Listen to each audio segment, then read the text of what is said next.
नमस्कार। अहिंसा परमो धर्म, धर्म हिंसा परम तप। आज मैं एक बड़े सामाजिक मुद्दे को उठाना चाहता हूँ।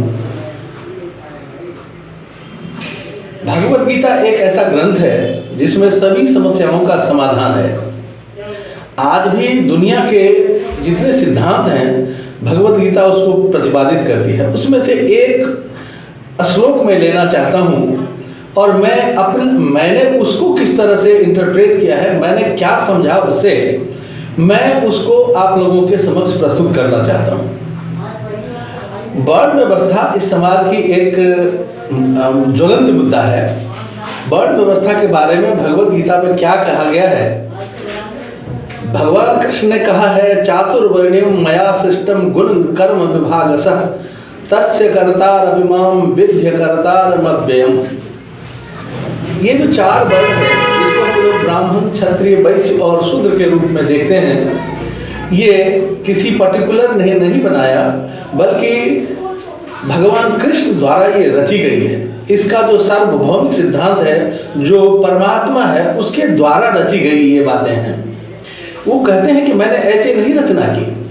चातुर्वर्ण्यम मया सृष्टम, मेरे द्वारा ये रची गई है और ऐसे नहीं रची गई। गुण कर्म विभागशः, गुण और कर्मों के आधार पर हमने चार वर्णों की व्यवस्था की। अब प्रश्न उठता है, एक कंट्राडिक्शन खड़ी होती है कि कौन ब्राह्मण, कौन शूद्र, कौन वैश्य, कौन और दूसरी तीसरी जातियां।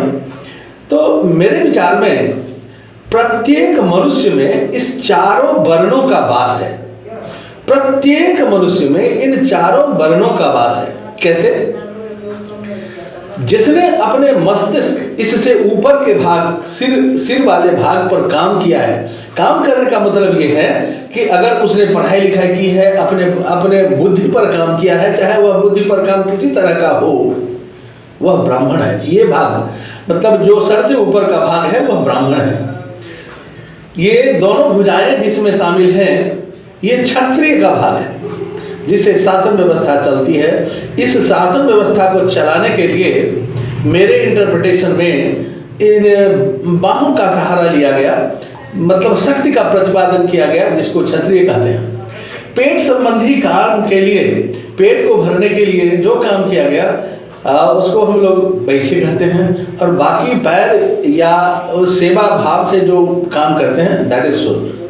तो ये चारों ही व्यवस्थाएं इस शरीर के अभिन्न अंग हैं। अगर आप कहेंगे कि हम पैर के बगैर चल लेंगे तो नहीं चल सकते। अगर आप कहते हैं कि हम बिना पेट को भरे हुए अपना काम कर लेंगे तो आप नहीं कर सकते। बिना ताकत के, बिना शासन व्यवस्था के अगर आप चलना चाहते हो तो आप नहीं चल सकते। और इस सबका नियंता कौन है? सबका नियंता सर से ऊपर का जो भाग है, ये सबका नियंता है। दैट मीन्स यही से विचारों की उत्पत्ति होती है, और विचार जो प्रत्येक अंग को जो संवेदना देती है, जो आदेश करता है, वही काम होता है। इस संदर्भ में थोड़ा सा मैं ये कहूँगा कि जो सबसे जो उच्च वर्ग हैं आज के संदर्भ में अगर देखा जाए तो जो उच्च वर्ग हैं उनकी लेबिलिटी, उनकी जिम्मेदारी ज़्यादा बढ़ती है। क्यों?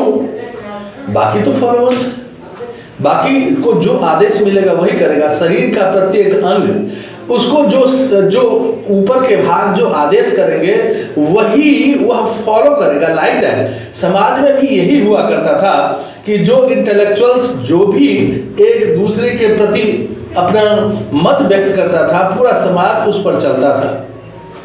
सबसे बड़ी अव्यवस्था कहाँ हुई है कि जिसको सोचने का अधिकार था, जिसको शिक्षा का अधिकार था, मेरे हिसाब से आज वो अपने रास्ते से विमुख हो गया है।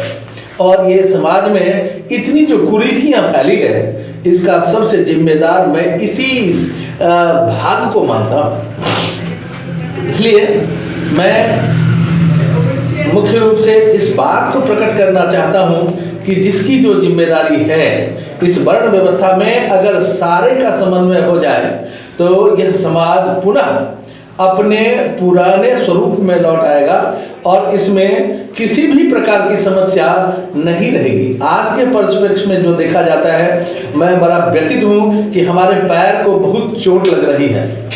ये बहुत ही निंदनीय विषय है। इसलिए अगर पैर को चोट लगती है तो हमें बाह को भी उठ खड़ा होना चाहिए, हमारे मस्तिष्क को भी उठ खड़ा होना चाहिए, हमारे बीच वाले भाग को भी उठ खड़ा होना चाहिए, जिससे जहाँ जो पैर में चोट लगती है उसको हम काबू में कर सकें, उसको सांत्वना पहुंचा सकें, उसको हम अपने हृदय से लगा सकें और सारी भावनाओं को भूलकर हमें उस पर काम करने की जरूरत है।